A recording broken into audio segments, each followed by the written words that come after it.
Hello friends, ఈరోజు వీడియోలో ఉత్తమ శ్రేణిలో విద్యార్థులు విజయం సాధించాలంటే ఏం చేయాలి, ఎలాంటి సూచనలు పాటించాలి, ఎలాంటి లక్షణాలు అలవాటు చేసుకోవాలో ఈ తెలియజేస్తున్నాను. విద్యార్థులు పరీక్షలలో విజయం సాధించడం కోసం వారు సంవత్సరం మొదటి నుండి ఒక క్రమ పద్ధతిలో నిర్ణీతమైన ప్రణాళికను అనుసరించి నియమంగా చదవాలి. కొందరు విద్యార్థులకు పరీక్షలంటే విపరీతమైన భయం, ఆందోళన కలుగుతాయి. దీనికి ముఖ్య కారణం విద్యార్థులు మొదటి నుండి చదవవలసిన పద్ధతులు చదవకపోవడం అని చెప్పవచ్చు. అలా వాళ్ళు సిద్ధం కాకపోవడం వల్ల వాళ్ళకు పరీక్షలు దగ్గర పడగానే ఒక రకమైన ఒత్తిడికి గురై చదివింది మర్చిపోవడము జరుగుతూ ఉంటుంది. విద్యార్థి ముఖ్యంగా అలవరుచుకోవాల్సిన కొన్ని లక్షణాలు ఉంటాయి. అవి ముందుగా చెప్తాను. మొదట్లో విద్యార్థికి తాను చదవవలసిన విషయాలపై ఆసక్తి తప్పక ఉండాలి. తను ఏం చదవాలో దాని మీద ఆ విద్యార్థికి ఇంట్రెస్ట్, చదవడం ఆసక్తి అనేది ఉండాలి. ఇష్టం ఉంటే ఎంత కష్టమైన పనైనా సులువుగా చేయగలుగుతారు. లేని క్షణంలో ఆసక్తిని పెంపొందింప చేసుకోవడానికి ప్రయత్నించాలి.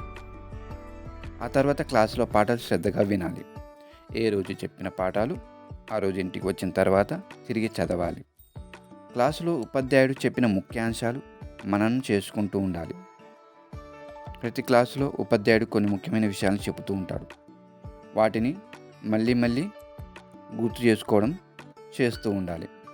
అవి జ్ఞాపకం ఉన్నాయో లేదోనని వ్రాసి చూసుకోవాలి, చెక్ చేసుకోవాలి. ఆ విధంగా వినటం, చదవటం, మననం చేసుకోవటం, రాయటం వలన గ్రహణ శక్తి, జ్ఞాపక శక్తి అభివృద్ధి చెంది తర్వాత చదివినవి తొందరగా గుర్తుండే అవకాశం ఉంటుంది. పదే పదే జ్ఞాపకం ఉంచుకోవడం వల్ల జ్ఞాపక శక్తి కూడా పెరిగే అవకాశం ఉంటుంది.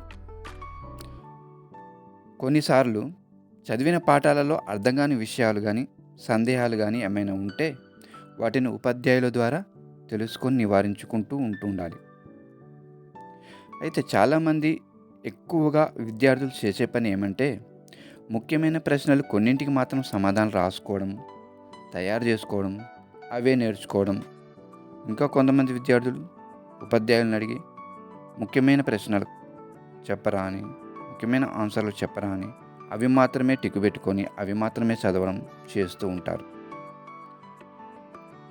రాత్రులు టీ త్రాగుతూ, నిద్రను జయించడానికి టాబ్లెట్లు వేసుకుంటూ చదువుతారు. కళాశాల క్రమంగా హాజరుగారు.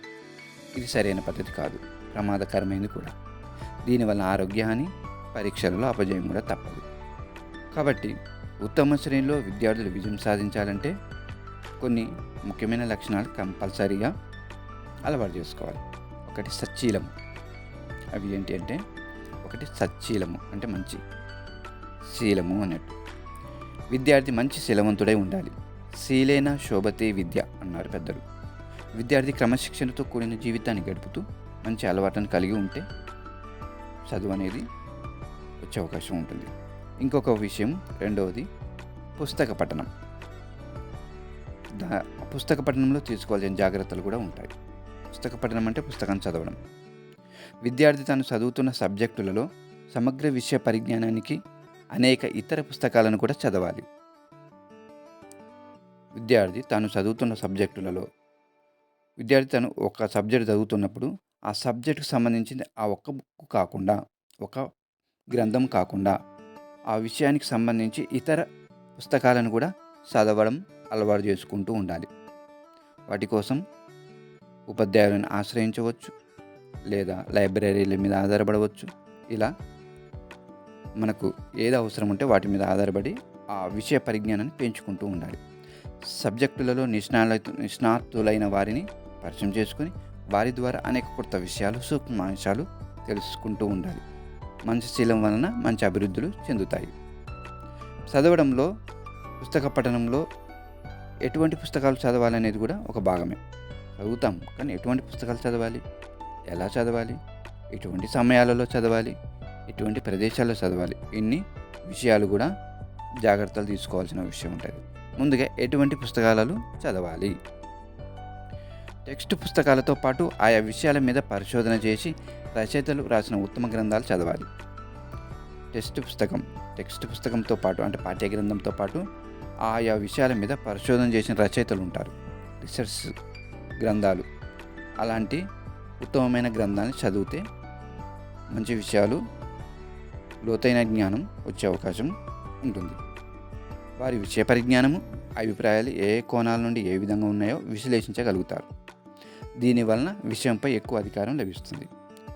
రెండవది, ఎలా చదవాలి? విద్యార్థులు పరిశీలన దృష్టితో పాఠ్యాంశాలను చదవాలి. అంటే చదివేటప్పుడు పరిశీలన దృక్పథంతో చదవాలి. ఏదో చదువుతున్నామని ఫాస్ట్గా వేగంగా చదువుతూ పోవడం కాకుండా పరిశీలన దృష్టితో ఆలోచిస్తూ చదివితే ఆ పాఠ్యాంశాలు బుర్రకి అందే అవకాశం ఉంటుంది. ముఖ్యమైన అంశాలని అండర్లైన్ చేసుకుంటూ చదవాలి. అలా కాకపోతే ముఖ్యమైన అంశాలను ఒక క్రమంలో వరుసగా వ్రాసుకొని లిస్ట్ తయారు చేసుకోవాలి. వ్యాసంలో ఒక్కొక్క పేరాకి ఎదురుగా మార్జిన్లో ఆ పేరాకు సంబంధించిన ముఖ్యాంశాన్ని సంక్షిప్తంగా నోట్ చేసుకోవాలి. అర్థం కాని విషయానికి ఎదురుగా మార్జిన్లో ప్రశ్నార్థక చిహ్నాన్ని పెట్టుకోవాలి. చదువుకునేటప్పుడు ఏకాగ్రతతో చదవాలి. ఏకాగ్రత అనేది చాలా ఇంపార్టెంట్. కళ్ళు అక్షరాల వెంట, మనసు మరొక దాని వెంట పరిగెత్తకూడదు. పాఠ్యాంశాలకు సంబంధించిన వ్యాసాలు, ఫోటోలు వివిధ పత్రికల నుండి సేకరించుకోవాలి. కొన్ని పుస్తకాలైతే ప్రతి అధ్యాయాన్ని ముందుగా కానీ చివర కానీ దాని సంగ్రహ రూపం ఇస్తారు. దానిని చదివి బాగా జ్ఞాపకం పెట్టుకోవాలి. పుస్తకాలలో చివర కూడా కొన్ని ముఖ్యమైన విషయాలు ఉంటాయి. వాటిని సారాంశాలుగా చదువుకోవాలి. కొన్ని పుస్తకాల్లో ముఖ్యాంశాలు ఉపశీర్షికలు అంటే సైడ్ హెడ్డింగ్స్ ఉంటాయి. ఈ విధంగా ముందు జిస్టు కానీ హెడ్డింగులు కానీ ఒకసారి చదవటం వలన చదవబోయే విషయం ఏమిటో స్థూలంగా అవగాహన అవుతుంది. చదివేటప్పుడు కొన్ని సందేహాలు, ప్రశ్నలు కూడా వస్తూ ఉంటాయి. పుస్తకం చదవడం ద్వారా వీటికి సమాధానం దొరికే అవకాశం ఉంటుంది. మరి ఎటువంటి సమయాలలో చదవాలి? ముఖ్యంగా ప్రభాత సమయం అధ్యయనానికి అనువైందని అంటారు. ప్రభాత సమయం అంటే ఉదయం పూట, తెల్లవారుజామున. క్లిష్టమైన విషయాలు తెల్లవారుజామున చదివితే తొందరగా గ్రహించగలుగుతారు. రాత్రులు నిద్రపోకుండా పరీక్షల కోసం చదవడం మంచిది కాదు. ఉదయం లేదా పగలు చదువుకి వినియోగించి కనీసం రోజుకు 6 గంటలైనా నిద్రపోతే మంచిది. భోజనం చేసిన వెంటనే చదవడం మంచిది కాదు. ఎందుకంటే భోజనం చేసిన వెంటనే చదవడం వల్ల మత్తుగా ఉండడం, అలసట ఉండడం, నిద్ర వచ్చే అవకాశం ఉంటుంది. అర్ధగంట అయినా భోజన అనంతరం విశ్రాంతి తీసుకొని ఆ తర్వాత చదవడం మంచిది. సాయంకాల సమయం వృధాగా తిరగడంతో గడపడానికి బదులు గ్రంథాలయాలకు వెళ్ళి వార్తాపత్రికలు మొదలైన చదవడం మంచిది.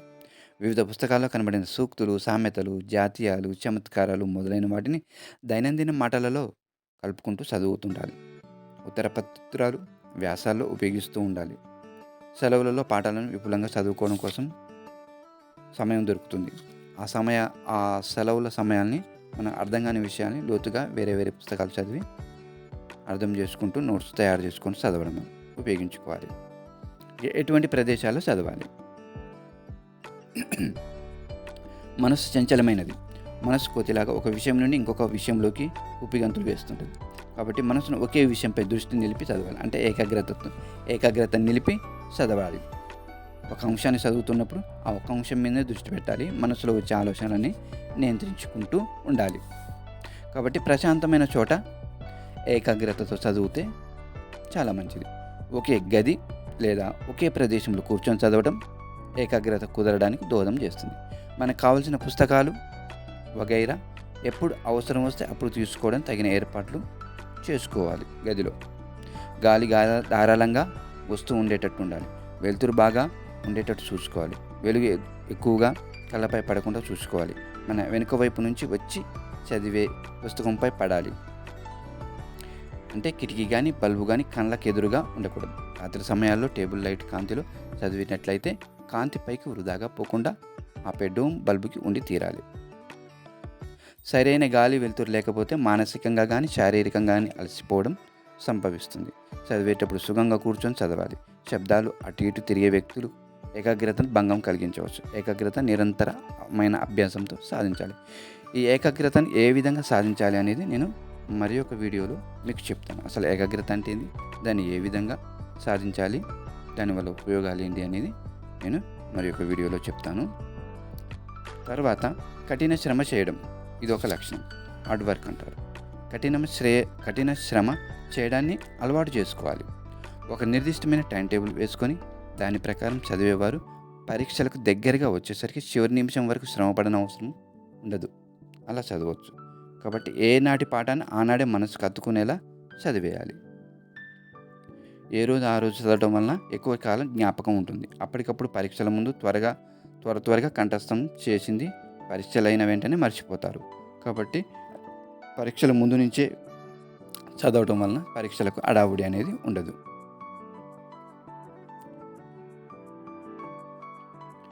ఇంటిలో చదువుకోవడానికి టైం టేబుల్ ఏర్పాటు చేసుకోవాలి. అంటే ప్రణాళికబద్ధంగా చదవాలి. కఠిన శ్రమ చేయడంతో పాటు ఒక చక్కని ప్రణాళికని ఏర్పాటు చేసుకోవాలి. అది టైం టేబుల్ లాంటిది. పోటీ పరీక్షలు ప్రిపేర్ అయ్యే వాళ్ళు ఒక ప్రణాళికబద్ధంగా చదవచ్చు. పాఠశాలకు వెళ్ళే విద్యార్థులు కూడా ప్రణాళికను తయారు చేసుకోవాలి. టైం టేబుల్ చదువుకోవడానికి మంచి వాతావరణం ఏర్పరచుకున్న తర్వాత టైం టేబుల్ అనేది వేసుకోవాలి. వేసుకున్న టైం టేబుల్ సాధ్యమైనంత వరకు ఖచ్చితంగా పాటించాలి. ఉదాహరణకు నిద్రకు, ఇతర ముఖ్యమైన పనులకు పోను రోజులో ఎన్ని గంటలు చదవగలరో మీకు అనువైన సమయాన్ని నిర్ణయించుకోవాలి. మీకు కష్టమైన సబ్జెక్టును మీ మనసు ప్రశాంతంగా ఉత్సాహంగా ఉండే సమయాల్లో చదవండి. కొందరు రాత్రి వేళల్లో, మరికొందరికి ఉదయాన్నే చదివితే బాగుంటుంది. మీ మనస్తత్వాన్ని అనుగుణంగా ఆయా సబ్జెక్టును ఏ సమయంలో చదివితే ఆ సమయం నిర్ణయించుకోవాలి. మనం వేసుకునే టైం టేబుల్లో ప్రతి సబ్జెక్టుకు స్థానం ఉండేలా చూసుకోవాలి. కష్టమైన వాటిని మరికొంత ఎక్కువ కాలం కేటాయించాలి. కనీసం వారానికి ఒకసారైనా ఆ వారంలో చదివిన విషయాలను రివిజన్ చేసుకుంటూ ఉండాలి. ఇందుకోసం కనీసం 2 గంటలు పరీక్షలకు ముందు అయితే ఇంకా ఎక్కువ సమయాన్ని కేటాయించుకోవాలి. ఇలా ప్రణాళికను తయారు చేసుకొని చదవడం వల్ల మనం అనుకున్నది సాధించే అవకాశం ఉంటుంది. ఇక చదవడము, ప్రణాళిక ఈ లక్షణాలు ఉన్న జ్ఞాపకం అనేది కూడా చాలా ముఖ్యమైన లక్షణము. జ్ఞాపకం పెట్టుకోవడం ఎలా, దాన్ని రివిజన్ చేయడం ఎలా, రివిజన్గా మార్చుకోవడం ఎలా అనేది నేను నెక్స్ట్ వీడియోలో చెప్తాను. ఓకే ఫ్రెండ్స్, ఇక్కడి వరకు చాలు. మరి ఒక వీడియోలో రివిజన్ అంటే ఏంది, అది రివిజన్కి ఏ విధంగా రివిజన్ చేయాలి, అసలు ఏకాగ్రత అంటే ఏంది, ఏకాగ్రతకు ముఖ్యమైన విషయాలు మనం ఎలా గుర్తుపెట్టుకోవాలి, లాంటి విషయాలు చెప్పడం జరుగుతుంది. నా వీడియో కనుక మీకు నచ్చినట్లయితే లైక్ చేయండి, షేర్ చేయండి, సబ్స్క్రైబ్ చేసుకోవడం మర్చిపోకండి. Thank you.